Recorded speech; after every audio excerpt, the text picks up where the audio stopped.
Сәлеметсіздер ме? Жақсы кітап жаназығы айдаршасына қош келдіңіздер. Чын талантты, чын табыс көзін тапқандар білімге қаржы қосады. Ол білім кітапта. Кітап шаған теңіз білімнің қайнары. Бүгін сіздерге Альберт Харберттің 1899 жыл жазған Гарсияға жазылған хат атты кітабымен таныстырғалы отырмын. 1904-1905 жылғы Россия-Жапония соғысында Жапон әскерлері қолға түскен тұтқындардың бойынан бір кітапты тауып алады. Сосын бұл кітапты ең жоғары билікке жолдайды. Билік патшаға жолдайды. Патша бұл әскерлердің осы кітапты қойнына сақтап жүруінде үлкен құпиялық бар деп қарап аударады.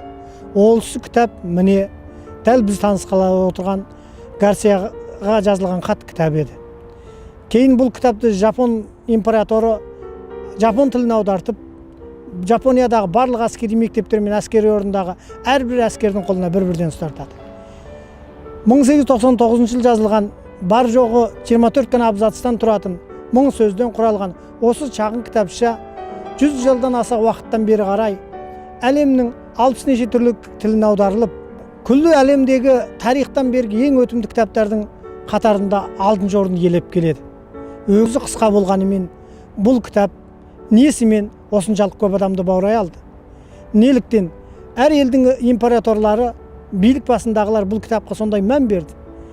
Әрбір соғысқа аттанған жауынгердің қойнында оны жігерлендіретін осы кітап неге жүрді? Бұл кітап 1883 жылғы Кубаны басып алған испаниялықтардан азат ету қозғалысына Америка соғыс жарлаған кездегі бір шағын уақиғаны сөз етеді. Сол кезде Америка Кубадағы Испания армиясына соғыс жариялайды. Әрі осы соғыста жеңіске жету үшін сол кезде Кубадағы азаттық қозғалысын жүргізіп жатқан армиямен байланыс жасауға тура келеді. Ол армияның бас генералының аты Гарсия еді. Ендеше Гарсияға құпия хат жеткізу керек. Бұл міндет кім орындайды? Кім орындай алады? Өйткені ортада жаудың қамалы. Ал одан ары қарай Кубаның таулы аймақтарында ит тұмсық өтпейтін орман арасында Куба армиясы жатыр. Бас қолбасшыға президент бұл хатты кім жеткізе алады деп сұрайды. Сонда бас қолбасшы екіленбестен бұл хатты лейтенант Андреу Роун ғана жеткізе алады дейді. Хат Андреу Роунға табыс етіледі.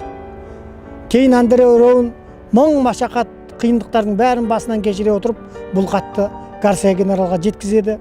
Гарсия генерал артқы шептен көмекке шыққандықтан Америка армиясы мен Кубаның азаттық армиясы өзара селбесе отырып Испания армиясын жеңеді, тарихи жеңіске қол жеткізеді. Ал бұл мақалада бұның барлығын сөз етпейді. Тек бұл хатты кім апарады деген кезде Андреу Роун ортаға шыққандығын баяндайды да, онан соң өзі сөз алады. Андреу Роун неліктен бұл хатты жеткізілетін адам болды? Андреу Роун қандай рухқа ие? Андреу Роун хатты қолына алғаннан кейін Гарсия генерал қай жерде? Мен қандай жолмен барамын? Оның адресі қалай? Жау қамалынан қайтып өтемін? Барғаннан кейін кіммен қалай байланыс жасаймын деген бірде-бір сұрақ сұрамады. Тек қана қолына хат алды да Гарсия генералға қарай тарта жөнелді. Сонсын автор бұл мақаласында осы рухты мадақтайды. Қазіргі біздің айналамыздағы адамдардың барлығына, мейлі ол жай қызметкер болсын, әкімшілік орында, кәсіпорын істейтін болсын, егер сіз бір міндет тапсырсаңыз, ол міндеттің жай жапсарын сұрамай орындамайды дейді.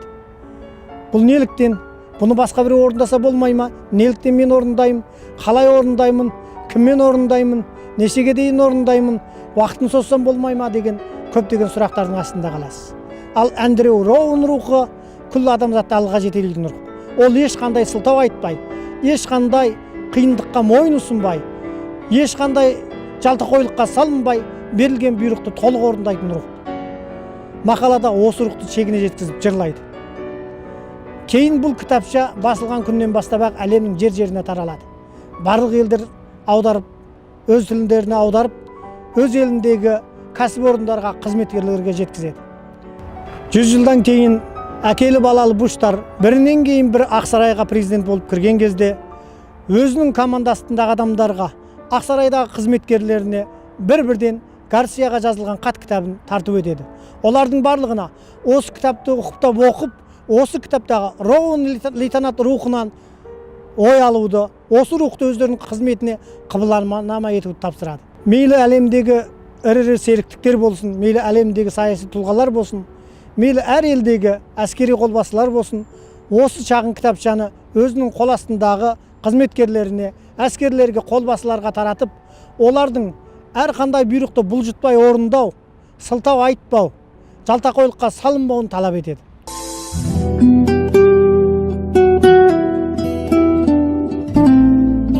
Роун рухы 100 жылдан бері сан кәсіпорыншыларды, сан азаматтарды табысқа жетеледі.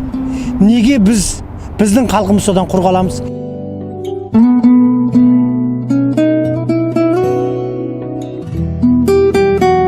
Осы кітап арқылы өздеріңіз сылтаусыз өмірге, сылтаусыз тұрмысқа, сылтаусыз қызметке қадам тастайсыздар. Я атам қазақ айтқандай, жалқаудың сылтауы таусылмайды. Біздің алдымызды кескестейтін де, бізді алға ілгерілетпейтін де түрлі сылтаулар. Табысқа жеткізбей жатқан, табысқа баратын жолда алдымызда айдағарда еріліп жатқан осы жалқаулық және сол жалқаулықты келтіріп шығарған түрлі сылтау. Ендеше өзіңіз және өзіңіздің командаңыздағы жолдастарыңызға және қызметкерлеріңізге әрбіреуіне бірден осы кітапты беріңіз. Осы кітапты оқыңыз, ой алыңыз, нағыз азамат болып жетіліңіз.